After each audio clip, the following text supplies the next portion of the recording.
Film ini adalah kelanjutan dari film sebelumnya, yaitu KKN di Desa Penari. Film ini mengisahkan tentang asal-muasal Badarawi, penunggu desa tersebut, dan perjuangan seorang wanita bernama Mila yang berjuang melawan keganasan Badarawi. Gimana kelanjutan dari kisah Mila untuk menghentikan bencana ini? Tanpa berlama-lama, langsung saja menuju ke intronya.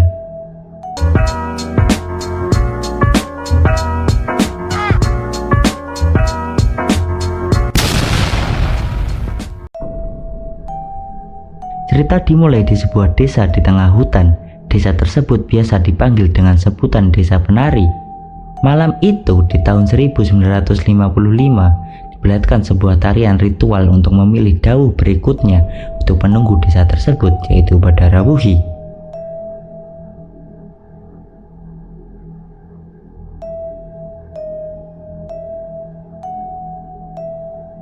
Tidak lama, satu persatu penari jatuh pingsan. Ternyata ritual malam itu adalah ritual untuk menyebab Badarawuhi untuk mengambil salah satu gelangnya agar kekuatan Badarawuhi melemah dan menghentikan ritual tumbal dawuh yang sudah ratusan tahun dilakukan oleh penduduk desa ini.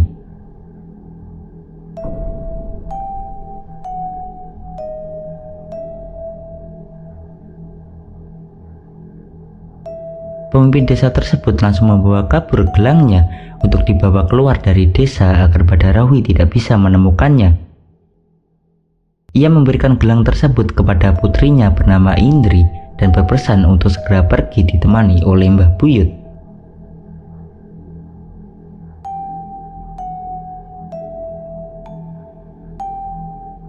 Di jalan, Mbah Buyut berpesan kepada Indri untuk terus lari dan tidak menoleh ke belakang.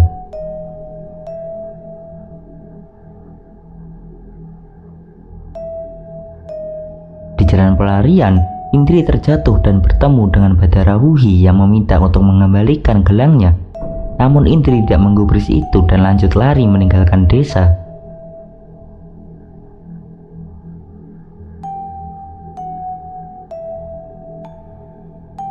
Cerita berlanjut ke 25 tahun kemudian, diperlihatkan 3 pemuda yang berada di dalam bis.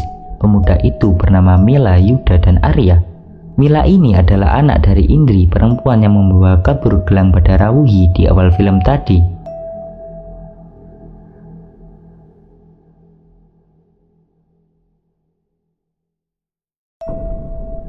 Mila datang ke sana untuk menemui Kito dan memintanya mengantarkan ia ke Desa Penari untuk mengembalikan gelang Badarawuhi.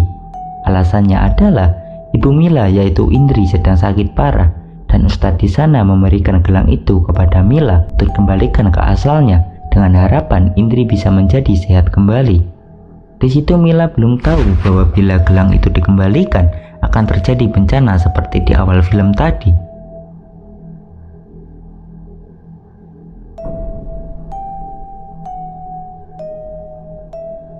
Mila masuk ke pasar dan mulai melihat-lihat dalamnya. Di sana ia melihat seorang perempuan yang memotong-motong daging dengan keras. Wanita daging itu berpesan kepada Mila untuk tidak ke sana, dan di saat Mila mulai ketakutan, dia dihampiri oleh Yuda dan Arya dan seketika wanita daging itu menghilang. Bisa disimpulkan bahwa wanita daging itu adalah lelembut yang mencoba menyegah Mila untuk datang ke Desa Penari.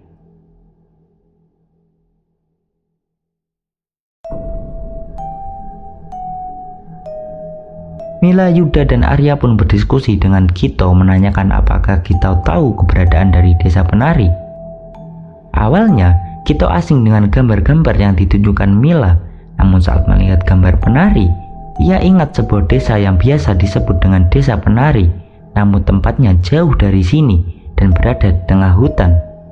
Mereka pun meminta Kito untuk mengantarkan ke sana, namun Kito menolak dengan alasan tempatnya yang terlalu jauh. Arya yang paham dengan sifat Kito memberikan uang kepadanya. Kito pun tanpa ragu langsung menyetujuinya dan bergaslah mereka berangkat ke Desa Penari ditemani oleh Kito.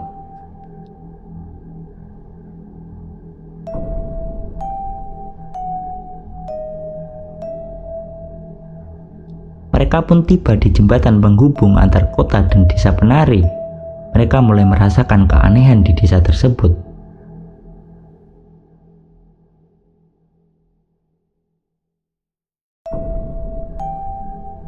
berjalan, Mila tiba-tiba mendengar suara gending-gending Jawa di tengah hutan. Yuk kan? Yuk kan?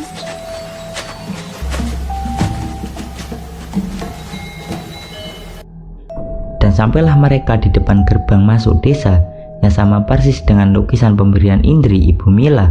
Mereka pun bergegas masuk.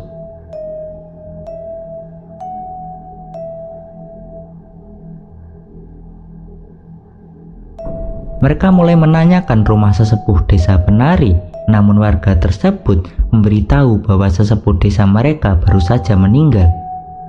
Mila pun menanyakan kepada warga kepada siapakah mereka bisa bertanya tentang desa ini, dan warga tersebut memberitahu bahwa mereka bisa bertanya kepada Mbah Buyut. Namun sayangnya Mbah Buyut sedang pergi dan tidak tahu kapan Mbah Buyut akan kembali. Mbak, mau tanya di mana? Ujung sana mas, meninggal. Mereka pun berdiskusi apakah mereka akan pulang dahulu atau menunggu Mbah Buyut di sana. Setelah berdebat, mereka pun memutuskan untuk menginap di desa tersebut. Pokoknya balik set. Nanti kesini lagi kalau Mbah Buyut pulang. Nggak ada truk yang lewat. Mereka pun menanyakan kepada warga tersebut di manakah mereka bisa menginap. Dan warga tersebut memberitahu bahwa satu-satunya tempat menginap di sini adalah dengan tidur di gardu. Dan mau tidak mau, mereka pun terpaksa untuk menginap di gardu tersebut.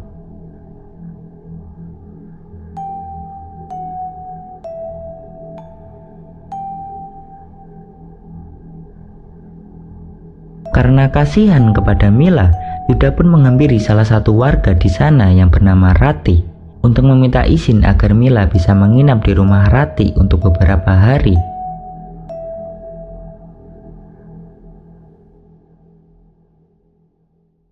Akhirnya Mila pun berada di tempat Rati. Di situ Rati memberitahu bahwa jangan terlalu berisik di rumahnya karena ibu dari Rati sedang sakit. Di situ Mila mengiyakan perkataan Rati. Mila, Mbak Mila butuh apa-apa, dapurnya di sini. oke, baksoan ya. Malamnya di gardu saat Yuda, Arya, dan Gito tertidur, diperlihatkan puluhan dedemit yang melewati gardu tersebut, namun mereka tidak menyadarinya.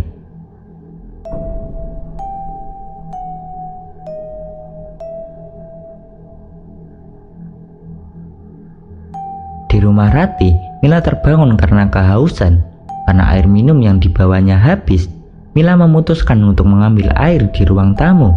Dan di saat menuangkan air, Mila mendengar lantunan gending Jawa di kamar Ibu Rati. Karena penasaran, akhirnya Mila pun mengintip ke kamar Ibu Rati. Dan tiba-tiba ia melihat sosok Badarawi yang berada di pojok kamar.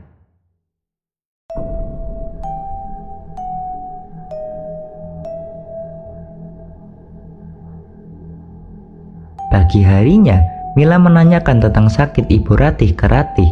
Di situ, Rati menjelaskan bahwa sakit ibunya tidak diketahui apa, dan menjelaskan ibunya mulai sakit seminggu yang lalu. Mila pun menjelaskan bahwa sakit Ibu Rati sama dengan sakit ibunya, yaitu Indri. Dan di situ, Mila menjelaskan alasannya datang ke desa penari ini adalah untuk mengembalikan gelang agar ibunya bisa cepat sembuh. Mila pun menunjukkan lukisan dan gelang itu pada Rati, dan di situ Rati menjelaskan bahwa lukisan tersebut adalah gambar dari tempat keramat di desa ini yang bernama Napak Tilas. Namun Rati memberitahu bahwa tidak ada satupun orang yang boleh mendatangi tempat tersebut.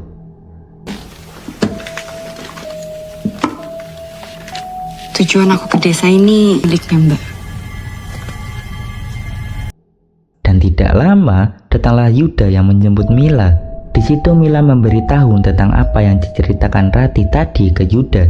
Dan di situ Mila memberitahu tentang kejadian yang ia alami malam tadi. Tadi aku kasih lihat Mbak Rati gambar-gambar ibu. Tidak lama, datanglah Gito dan Arya ke sana untuk mengajak mereka mandi karena badan mereka gatal-gatal akibat semalaman bermalam di gardu. Mereka menanyakan tempat mandi ke Rati, dan Rati menjelaskan bahwa di desa ini satu-satunya tempat mandi adalah Sendang, dan Rati bersedia mengantar mereka ke sana. Ini tempat mandinya. Oh iya Mbak, ini katanya sih ada satu lagi. Saat berada di kamar mandi, Mila mendengar suara tembang Jawa yang tidak tahu entah dari mana asalnya.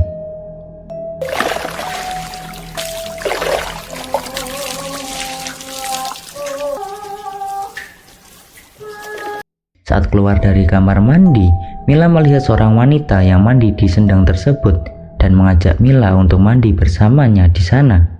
Dan ternyata wanita itu adalah wanita itu adalah jelmaan dari Badarawuhi. Dan tiba-tiba Mila ditarik jatuh, dan di situ Mila melihat puluhan ular yang memenuhi seluruh sendang itu. Namun untungnya Rati tepat waktu untuk menolongnya. Duduk menungso sing kaya ngono tondo. Balekno kawatureku. Berpindah ke Yuda, Arya, dan Gito yang berada di rumah Mbah Buyut. Namun Mbah Buyut masih belum pulang. Jarine wong-wong. Kula nuwun. Ah, Berpindah malam harinya di rumah Rati, Mila dan Rati mendengarkan suara gamelan Jawa. Di situ, Rati menjelaskan dengan terbata-bata mungkin ada pentas kesenian di desa sebelah dan mengajak Mila untuk melihat ke sana. Mereka pun bergegas pergi.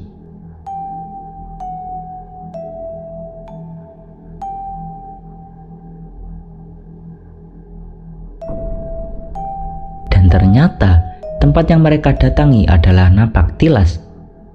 Ternyata Rati menjebak Mila untuk datang ke sana karena dia dijanjikan oleh Badarawuhi bahwa Badarawuhi akan menyembuhkan ibu Rati jika berhasil membawa Mila ke sana untuk mengembalikan gelang miliknya.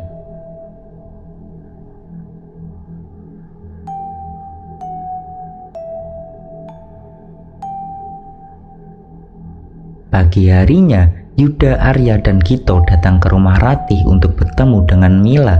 Namun Rati dan Mila tidak ada.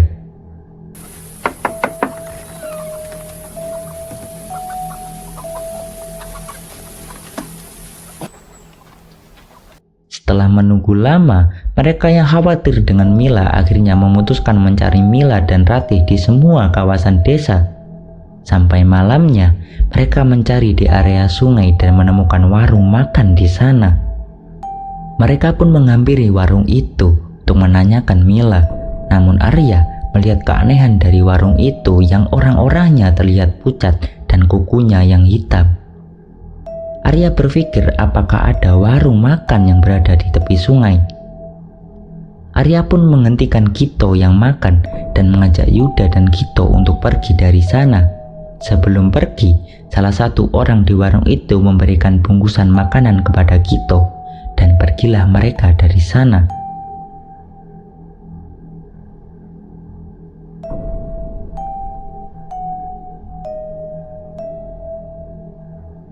Cerita berpindah ke Mila dan Rati yang kabur dari Napak Tilas dan kembali ke rumah. Saat di rumah, Rati melihat ibunya yang penyakitnya malah bertambah parah. Melihat itu, Mila menjadi teringat dengan nasib ibunya dan memutuskan untuk pulang.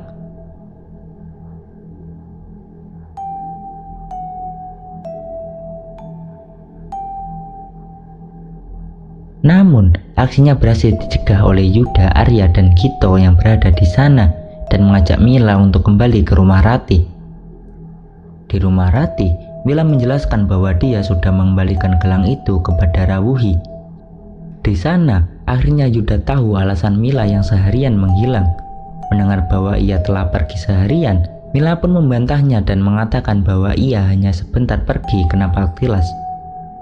Di sana tiba-tiba mereka mencium bau busuk dan ternyata bau itu berasal dari bungkusan makanan yang diberikan oleh orang yang berada di warung pinggir sungai tadi.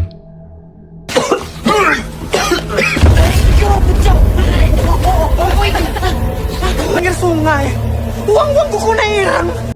Saat hendak tidur, Mila kembali ke rumahnya. Di sana Mila bertemu dengan ibunya dengan keadaan yang sehat.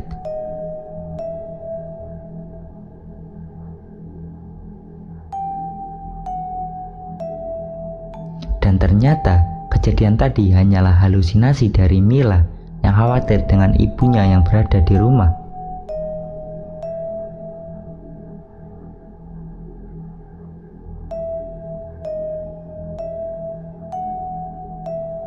Mila pun keluar dari kamarnya. Saat Mila ke dapur, ia melihat Ibu Ratih di sana. Ibu Ratih berpesan kepada Mila bahwa Mila jangan sampai tergoda oleh Badarawuhi dan berpesan kepada Mila untuk segera pergi dari desa ini. Mila yang ketakutan pun berteriak dan membangunkan semua orang di rumah. Namun tiba-tiba Ibu Ratih kerasukan Badarawuhi. Di sana Badarawuhi mengancam untuk membuat sengsara semua penduduk desa karena telah mengkhianatinya. Cah aimu saiki nang angkara murka. Ratih menjadi histeris saat melihat keadaan ibunya seperti itu.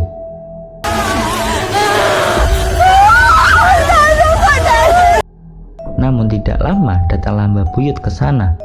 Tapi semuanya sudah terlambat.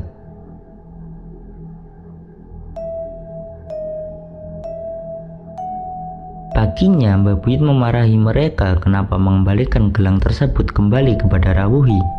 Dan di sana Mbah Buyut menjelaskan tentang asal muasal dari gelang tersebut yang ternyata dahulu Badarawuhi selalu meminta tumbal dawuh baru setiap tahunnya. Namun sesepuh desa ini yaitu nenek dari Mila ingin menghentikan ritual ini untuk selamanya dengan cara mengambil salah satu gelang Badarawuhi untuk membuat kekuatannya menghilang dan menyuruh Indri ibu Mila untuk pergi dari desa ini membawa gelang tersebut.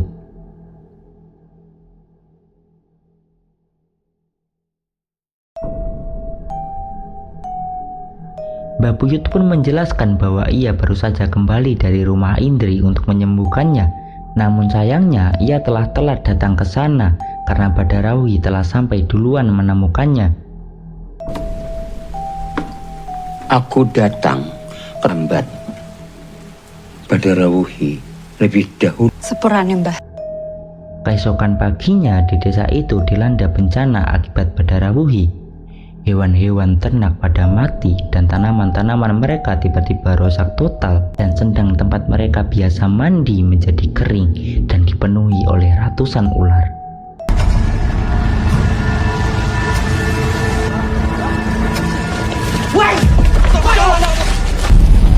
Di sana Yuda, Arya dan Gito pun memutuskan untuk pulang sekarang juga. Namun Mila menolaknya karena kejadian ini adalah sebab dirinya dan dirinya akan menuntaskan semuanya agar keadaan desa ini bisa kembali ke keadaan semula.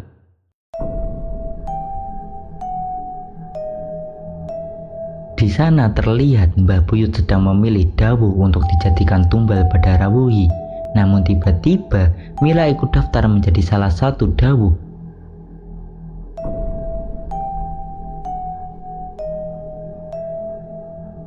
Di sana Mbah Buyut memberikan kopi kepada Mila dan Mbah Buyut pun menanyakan apa rasa dari kopi tersebut.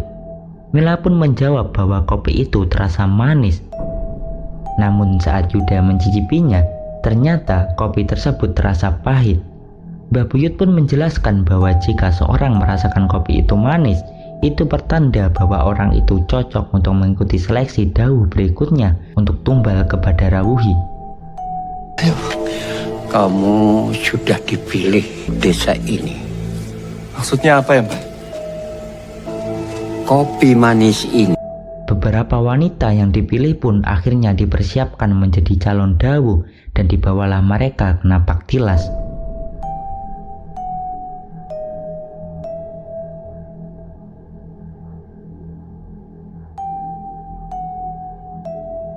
Dan tiba-tiba mereka berada di alam Badarawuhi yaitu Angkara Murka.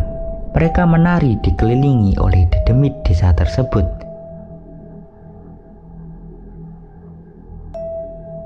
Dan akhirnya satu persatu wanita pingsan dan menyisakan Mila dan Ratih. Di Angkara Murka, Ratih dan Mila didatangi oleh Badarawuhi yang merayunya untuk tetap di sini menemaninya. Namun di situ Mila dengan tegas menolaknya dan tiba-tiba Mila kembali ke dunia nyata. Mbah Buyut pun langsung menghampiri Mila. Namun kejadian yang tak terduga terjadi. Mila yang seharusnya selamat malah kembali lagi ke Angkara Murka tempat Badarawuhi.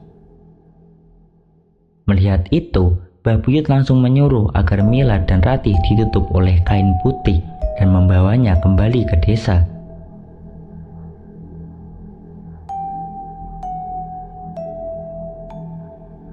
Saat di rumah Ratih, Mbah Buyut menyuruh Kito untuk menaburkan garam di sekitar rumah.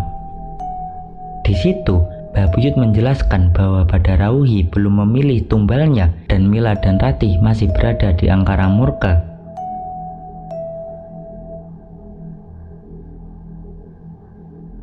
Di sisi lain, Ratih terbangun di Angkara Murka. Dia melihat banyak tumbal-tumbal sebelumnya yang menjadi korban Badarawuhi. Di sana, Mila pun berlari dan berada di ruangan utama Badarawuhi. Di situ, Mila melihat Ratih yang sudah menjadi dawu. Namun saat Mila mendekatinya, tubuhnya menjadi kaku dan tidak bisa digerakkan. Badarawuhi menghampirinya dan membujuknya agar tetap berada di sini menjadi dawu untuk dirinya dengan memperlihatkan Ratih dan ibunya yang telah menjadi dawu bersama. Nang kene ae nduk. Anono. Namun di situ Mila masih kukuh dengan pendiriannya, yaitu menolak semua rayuan Badarawuhi. Di sana, Badarawuhi merayu Mila dengan mendatangkan ibunya yang ternyata sudah menjadi dawu.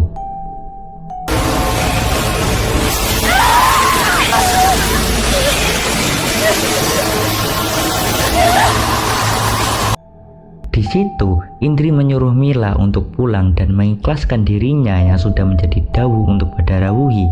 Mila, yuk. Pulang ya. Di dunia nyata, akhirnya Mila tersadar dan melihat Ratih serta ibunya yang telah tewas mengenaskan. Ibu!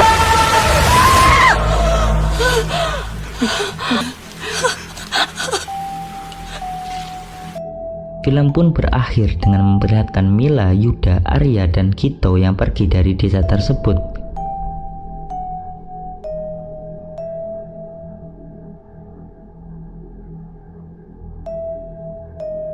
Dan saat di rumah, Mila melihat bahwa rumahnya sudah ramai dengan orang. Ternyata Indri juga sudah meninggal dan menjadi salah satu bagian dari dawu Badarawuhi.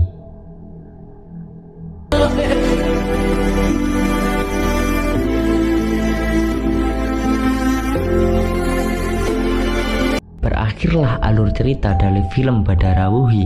Semoga kalian terhibur dengan cerita yang saya bawakan. Dukung terus channel ini dengan klik tombol like dan subscribe agar channel ini bisa terus berkembang. Dukungan kalian adalah semangat saya untuk terus membawakan cerita-cerita yang lainnya.